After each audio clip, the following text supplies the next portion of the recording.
مسلمان علم دین سے محبت کرتا ہے، دین اسلام سے پیار کرتا ہے، دین اسلام سیکھتا ہے، سکھاتا ہے، اور یہ بھی نہیں کر سکتا تو محبت بھی کرتا ہے اور دین سے تعلق رکھنے والوں کے ساتھ تعاون بھی کرتا ہے، اللہ کریم اسے کن کن انعامات سے نوازتا ہے، اس بات کو اس روایت سے سمجھیے۔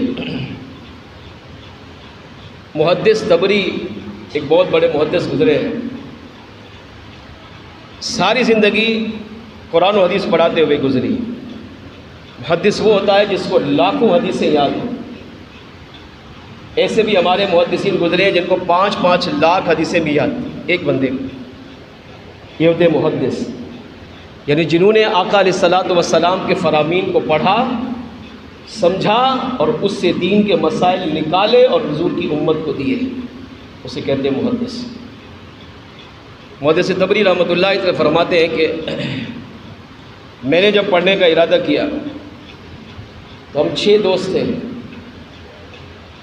ہم نے کہا کہ چلیں علم دین سیکھتے ہیں، سفر کیا، اور پہلے زمانے میں ظاہر مدارس بہت دور ہوتے تھے، ایسا نہیں کہ بھائی یہاں سے اٹھے تو وہاں چلے گئے، وہاں سے چھوڑا تو وہاں چلے گئے، یہ شہر چھوڑ کر اگلے نہیں، بعض اوقات ملکوں کا سفر کرنا پڑتا تھا، اور سفر وہ بھی پیدل۔ فرمایا ہم نے سنا کہ فلاں ملک میں فلاں شہر میں ایک بزرگ رہتے ہیں، وہ قرآن و حدیث پڑھاتے ہیں، تو ہم نے 6 دوستوں نے یہ تہیہ کیا، ارادہ کیا کہ ہم وہاں جا کر دین سیکھیں گے۔ گھر والوں سے اجازت لی، اب ماں باپ نے ان کو کیا دیا؟ سوکھی روٹی کے ٹکڑے، اس کی تھیلیاں بنا کر ان کو بھر کر دیں، اور کچھ سونے کے یا چاندی کے سکے وہ ان کو دیے، جائیے دین سیکھیے۔ اور گھر کے برابر میں مسجد ہے، دین سکھانے کے لیے ہمارے پاس ٹائم نہیں، گھر کے برابر میں مدرسہ ہے، وہاں بھیجنے کے لیے، بچے کو بھیجنے کے لیے ٹائم نہیں ہے، شہر کے اندر دین سکھایا جا رہا ہے، ہمارے پاس ٹائم نہیں ہے۔ مگر محدث طبری فرماتے ہیں گھر والوں سے اجازت لے کر روٹی کے سوکھے ٹکڑے اور چند سکے لے کر ہم 6 دوست اپنے ملک سے سفر کیا، وہ بھی پیدل، کئی مہینوں کے بعد جا کر اس ملک تک پہنچے۔ المختصر راستے کی مشقتیں، پریشانیاں، تکالیف، مصیبتیں، گرمی، سردی سب برداشت کیا، کیوں؟ دین سیکھنا ہے۔ تڑپ سچی ہو تو اللہ پھر انعام بھی ویسا عطا فرماتا ہے۔ ایک مدرسے میں گئے، استاد سے ملاقات ہوئی، حال احوال ہوا، تو کیسے آئے؟ عرض کیا علم دین سیکھنے آئے، آپ کو اللہ نے بڑا علم دیا ہے، نوازا ہے، آپ دین سکھا رہے ہیں، ہم چاہتے ہیں کہ ہم 6 دوستوں کو بھی دین سکھائیں۔ فرمایا کہ تڑپ تو تمہاری سچی ہے، بڑے دور دراز سے سفر کر کے آئے ہو، مگر میری مجبوری یہ کہ میرے مدرسے میں جگہ نہیں ہے، بیٹھنے کی بھی جگہ نہیں ہے، نمبر 2 میرے پاس رہائش نہیں ہے، نمبر 3 میرے پاس وقت نہیں ہے۔ وقت ہوتا تو مدرسے کے باہر بھی سکھا دیتا، بیٹھنے کے لیے جگہ ہوتی تو بٹھا دیتا، کھانے پینے کا اہتمام ہوتا تو مدرسے میں داخلہ دیتا اور تمہیں بھی دین سکھاتا، قرآن و حدیث پڑھاتا۔ ہر طرح کی کوشش کی المختصر کرو، مگر استاد نے معذرت کر لی، اس بات پہ راضی ہو گئے کہ آپ استنجا کے لیے تو باہر جاتے نا مدرسے سے باہر؟ فرمایا ہاں۔ کہا جب آپ استنجا کے لیے باہر جائیں نا تو ہم آپ کے پانی کا لوٹا لے لیں گے، آپ ہمیں پڑھاتے جائیے گا، اور جب استنجا کی جگہ پہنچیں گے وہاں تک ہمیں پڑھاتے رہیں، پھر آپ استنجا کریں، فارغ جب ہوں تو پھر وہاں سے مدرسے کے گیٹ تک آتے ہوئے ہمیں پڑھاتے آئیے، ایک دن پڑھائیے، اگلے دن سن لیجئے۔ اتنی تڑپ کہ آج ہے کسی کے اندر ایسی طرح؟ آج تو گھر بیٹھے دین سکھایا جا رہا ہے، مگر وہ بھی نہیں ہم سیکھ رہے، گھر بیٹھے۔ اب آپ نے دیکھا کہ واقعی تڑپ سچی ہے، بچے اتنے بے قرار ہیں کہ استنجا تو انسان کی ضرورت ہے، تو ضرورت کے لیے تو ظاہر باہر جائے گا، تو کہا یہ جاتے ہوئے آتے ہوئے بس دین سکھائیں، ہم اتنے دور سے آئے، ہم سیکھے بغیر نہیں جائیں گے۔ مگر استاد کو یہ بھی اچھا نہ لگا، معذرت کر لی۔ 6 دوستوں نے کیا کیا؟ مدرسے کے دروازے کے باہر ڈیرا ڈال لیا۔ جب استاد استنجا کے لیے باہر نکلے دیکھا 6 بیٹھے ہوئے، کہا گئے نہیں؟ کہا نہیں جا سکتے، یا تو دین سیکھیں گے یا یہیں پر اپنی جان دیں گے۔ غور کریں، میں اپنے آپ پر غور کروں، آپ اپنے آپ پہ غور کریں، کیا ہمارے اندر ایسی تڑپ ہے دین سیکھنے کی؟ جبکہ علماء کہتے ہیں دین سیکھنا جتنا اس 15ویں صدی کے اندر آسان ہے، اتنا دین سیکھنا 1400 سالہ تاریخ میں بھی آسان نہیں تھا۔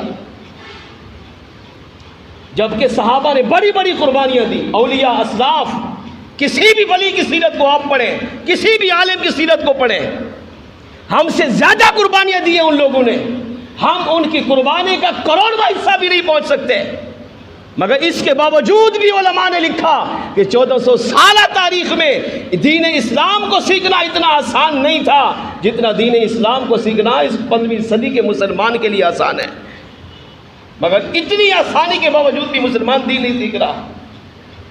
تو اب کتنا ایمان افروز جملہ، یا تو یہاں سے دین سیکھ کر جائیں گے یا یہیں اپنی جان دیں گے۔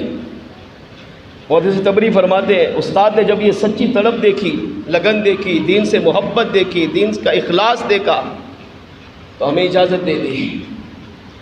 اب ہمیں استاد مدرسے میں کا جو وقت دیتے تھے نا، اس سے وقت نکال کر ہمیں الگ سے پڑھاتے ہیں،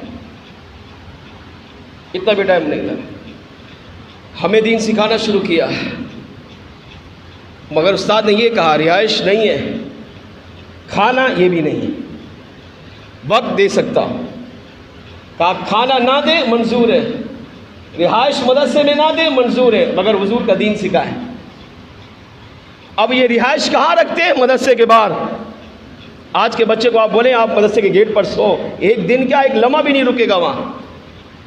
آج کے ماں باپ کو بولو آپ کے بیٹے کو پڑھاؤں گا، لیکن گھر کے باہر وہ ناراض بھی ہوگا، پتہ نہیں کتنا کچھ سنا کے جائے گا، اور کبھی زندگی میں ملے گا بھی نہیں، اتنا ناراض ہو جائے گا۔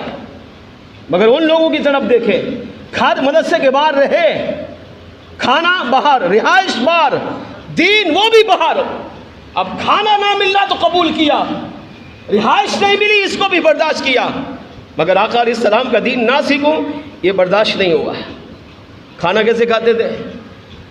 وہ جو سوکھی روٹی کے ٹکڑے لے کر گئے نا، انہی میں سے ایک ٹکڑا خالی، ایک وقت میں ایک ٹکڑا لے کر پانی میں بھگو کر اس کو نرم کر کے کھاتے۔ اس طرح 1 سال تک 6 دوستوں نے گزارا کیا۔ جب یہ کھانے پینے کا انتظام ختم ہوا، 1 سال تک پڑھتے رہے، دین سیکھا، تو استاد کے پاس گئے، کہا ہمارے پاس اب رہائش تو ہم باہر کر لیں گے، مگر ظاہر انسان ہے، 1 دن 2 دن 3 دن برداشت کرے گا، کچھ تو لقمہ چاہیے جو پیٹ میں جائے تاکہ تھوڑی جان آئے، بندہ پڑھے۔ تو وہ ہمارے پاس نہیں ہے۔ استاد نے کہا میرے پاس انتظام نہیں ہے۔ اب یہ جانے لگے تو استاد سے اجازت لی کہ ہم اپنے علاقے واپس جاتے ہیں، اور ہمارے پاس جو وہ درم لے کر آئے وہ بھی ختم ہو گئے، یہ روٹی کے 100 کے ٹکڑے تھے یہ بھی ختم ہو گئے، تو ہم دوبارہ جائیں گے، وہاں سے اپنے گھر والوں سے کچھ لے کر آئیں گے، پھر آ کر دین سیکھیں گے۔ جب جانے لگے تو راستے میں ایک یہودی کی دکان تھی جس میں یہ پرچون کا راشن کا سامان رکھتا تھا۔ اس نے جب ان طلباء کو دیکھا تو جا رہے تھے تو اس نے روکا، کہا کیوں جا رہے ہو؟ انہوں نے سارا حال بال سنایا۔ اس نے کہا ایسا کرو کہ تم پڑھو۔ جب وہ پورا واقعہ سنا نا تو ظاہر وہ بھی سمجھ گیا، اگرچہ غیر مسلم تھا مگر قدر اس کو بھی تھی، تو کہا کہ نہیں تم پڑھو اور تمہارا جو بھی خرچہ ہوگا یہ میں برداشت کروں گا۔ تمہارے پاس کیا ہے؟ کہا کچھ درم بچے ہوئے جو ہم نے راستے کے لیے رکھے ہیں۔ تو کہا ایسا کرو یہ درم مجھے دے دو اور مجھ سے راشن لے کر تم کھاتے رہو، اور جب یہ ختم ہو جائیں گے میں تمہیں بتا دوں گا۔ انہوں نے جو راستے کے لیے درم رکھے تھے وہ یہودی کو دیے، ان سے روزانہ تھوڑا سا راشن اٹھاتے اور 2 وقت کا کھانا کھا لیتے، اور یوں پھر دین سیکھتے رہے۔ سال اس طرح گزر گیا۔ سال کے بعد پھر جانے لگے تو یہودی نے پھر روکا، کہا آپ کیوں جا رہے ہو؟ کہا جو آپ نے آپ کو درم دیے تھے تو اس کی مدت پوری ہو گئی ہے، آپ نے ہمارے ساتھ اچھا تعاون کیا ہے، لہٰذا اب ہم اپنے علاقے میں جاتے ہیں۔ یہودی نے تڑپ سچی دیکھی، کہا ایسا کرو تو کب تک پڑھنا چاہتے ہو؟ انہوں نے کہا کئی سال کا، پڑھو۔ اب کیا کرو؟ میری دکان سے سامان لو، میں وہ ادھار لکھتا جاؤں گا، ٹھیک ہے؟ جب پڑھ لو، عالم بن جاؤ، فارغ ہو جاؤ، اپنے علاقے میں جانا، مال لے آنا اور آ کر میرا قرض اتار دینا۔ نے کہا یہ ٹھیک ہے، اس طرح قرض لینا جائز بھی ہے۔ اب انہوں نے پھر وہی طریقہ، یہودی سے راشن ادھار لے لیتے، 2 وقت کا کھانا جو بھی بنتا اس دور کے حساب سے کھاتے، اور یوں کئی سال تک اس مدرسے میں اسی استاد کے بعد دین اسلام پڑھتے رہے، یہاں تک کہ ایک دن ایسا آیا کہ یہ 6 کے 6 بہت بڑے عالم و فاضل بن گئے۔ سند فراغت حاصل کی، استاد سے دعائیں لیں اور یہ واپس آنے لگے۔ تو اب واپسی پر پہلا رخ اس یہودی کی دکان پر گئے اور جا کر کہا کہ اب ہمیں بتائیے ہمارا قرض کتنا ہے، آپ کی مدد سے ہم الحمدللہ فارغ ہو گئے، ہم نے جتنا دین سیکھنا تھا وہ سیکھا۔ استاد کہتا ہے تم اس قابل ہو گئے ہو کہ اب تم دین سکھا سکتے ہو۔ اب استاد ہمیں بھیجنا چاہتے ہیں تو ہم بھی بخوشی اجازت لے کر جا رہے ہیں، اب قرض بتائیے کتنا ہے تاکہ ہم یہ مال کما کر واپس آ کر تمہارا قرض اتاریں۔ یہودیوں نے کہا کون سا قرض؟ کہا وہی قرض جو ہم نے راشن لیا تم نے لکھا۔ اس نے رجسٹر اٹھایا سامنے رکھا، کہا دیکھو اس میں تو تمہارا کوئی قرض لکھا ہی نہیں ہے۔ آج کا مسلمان کچھ دینے کے لیے تیار نہیں ہوتا ہے، بات کرنے جاؤ تو 100 اپنے مسائل آگے رکھ دیتا ہے مسلمان، مگر یہ یہودی ہے، ان کے دل میں دین کی محبت کیسے دی؟ رب کو نہیں مان رہا، آقا کو نہیں مان رہا، مگر یہ بھی سمجھ رہا ہے کہ دین ہے کچھ، دین اسلام واقعی سچا مذہب ہے، دین اسلام پر عمل کرنے والا تو کامیاب ہوتا ہی ہوتا ہے۔ اگر دین اسلام سے خالی کوئی محبت کرے تو میرا کریم رب اسے بھی نواز دیتا ہے۔ کہا میں نے تمہارے ساتھ جو تعاون کیا بس وہ میں نے اپنی خوشی سے کیا ہے، میں نے تم نے جو بھی قرض اٹھایا میں نے سارا تمہیں معاف کر دیا ہے، لکھنا دینا تو دور کی بات ہے، میں نے تو اس میں لکھا ہی نہیں ہے۔ انہوں نے شکریہ ادا کیا اور یہ چلے گئے۔ محدث طبری رحمۃ اللہ تعالی فرماتے ہیں اگلا سال آیا، میں حج کے ارادے سے مکہ مکرمہ پہنچا۔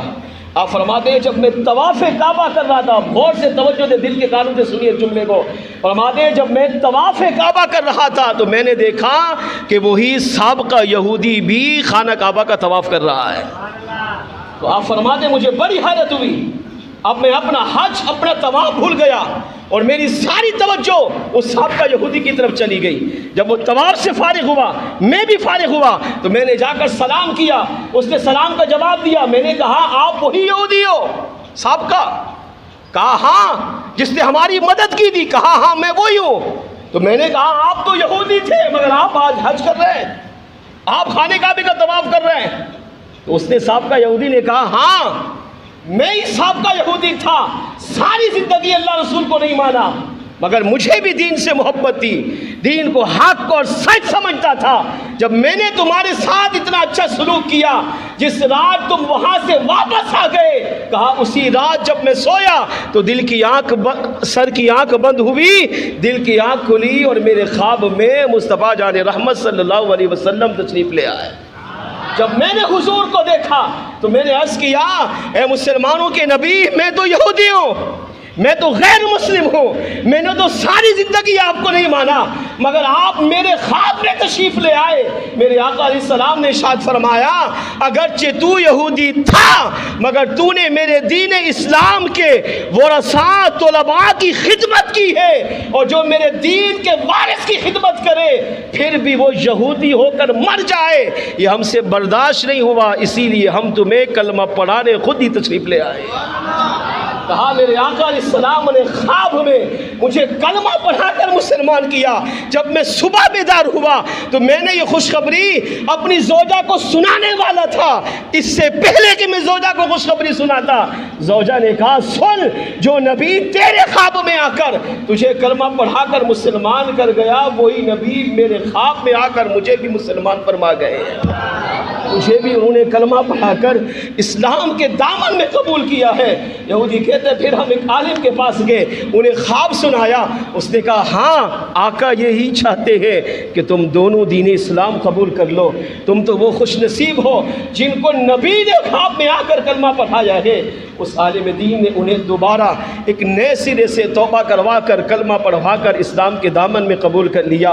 اس روایت کو لکھنے کے بعد محدث طبری فرماتے ہیں مسلمان سوچ غیر مسلم ہو کر، یہودی ہو کر، اگر وہ بھی دین اسلام سے محبت کرے، علماء طلباء کی خدمت کرے، ان پر اپنا مال خرچ کرتا ہے، تو مصطفیٰ جان رحمت صلی اللہ علیہ وسلم اسے بھی نہیں چھوڑتے، اسے اپنا دیدار بھی عطا کرتے ہیں۔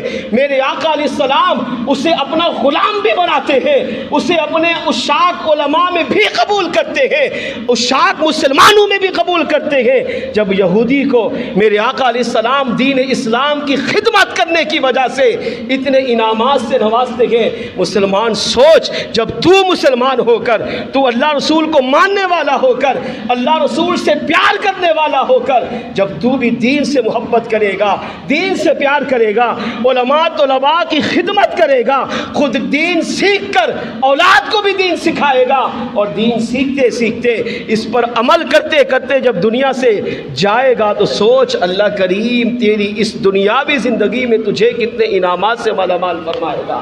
ہاں، جب اس یہودی کو دین کی خدمت کرنے کی وجہ سے ایمان کی دولت بھی عطا کی، اسلام کا نور بھی عطا کیا، اپنا سب سے بڑا معجزہ دیدار مصطفیٰ بھی اسے نصیب ہوا، اور اس کی بقیہ ساری زندگی دین اسلام کی خدمت میں گزر گئی۔